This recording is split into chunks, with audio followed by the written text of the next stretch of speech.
Et donc, quelle est cette récompense que l'on peut donner? Différence entre récompense endogène et exogène. Eh bien, on a pu montrer que la motivation endogène, c'est-à-dire celle qui vient de nous, celle qui ne vient pas de l'extérieur, c'est la meilleure. C'est celle qui va donner le plus de résultats pour ce qui est de la mémoire à long terme. Le problème, c'est qu'on apprécie mal cette capacité que l'on a à s'automotiver et à générer cette motivation. Donc, on pense toujours qu'on ne va pas y arriver. Et donc, la motivation endogène, c'est la plus dure à se mettre en place et c'est celle qui dépend plus du contexte environnemental et social. Parce qu'on a beaucoup de motivation par imitation. Je le fais parce qu'on le fait autour de moi. Et ça va dans l'inverse aussi. Si autour de moi, personne n'est motivé, c'est difficile d'induire la motivation. Alors, quand il n'y a pas de motivation endogène, on a tendance à vouloir mettre des récompenses exogènes. Les récompenses exogènes, c'est les bons points. Donc, on met des bons points pour stimuler la motivation et donner une récompense exogène. Le problème, c'est évidemment ça marche, mais ça marche en général à court terme, et ça peut perturber la récompense endogène. Donc, pour des élèves qui sont déjà motivés de base, ajouter une récompense exogène peut perturber un petit peu le système.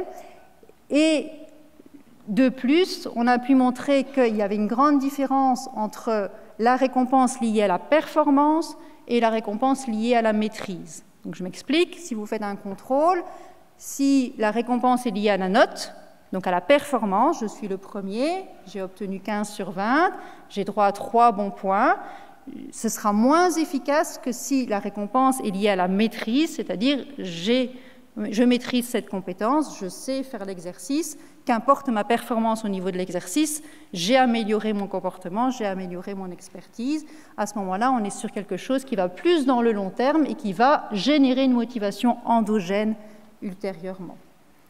Donc, on est dans une sorte toujours de cercle. Et comment lier ces choses? Eh bien, d'une part, on doit générer de la motivation. Pour générer de la motivation, une grande force que l'on peut utiliser, c'est la curiosité.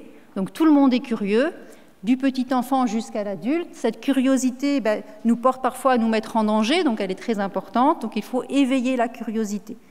Si on éveille la curiosité, on induit de la motivation, et la motivation va permettre d'accumuler des connaissances.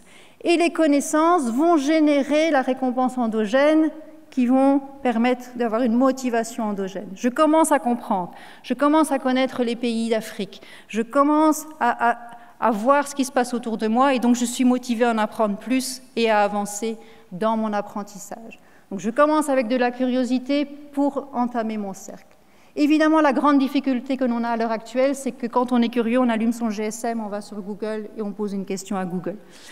Et Google répond. Il ne répond pas forcément la bonne réponse, il ne répond pas à ce qu'on attend, mais il répond quelque chose.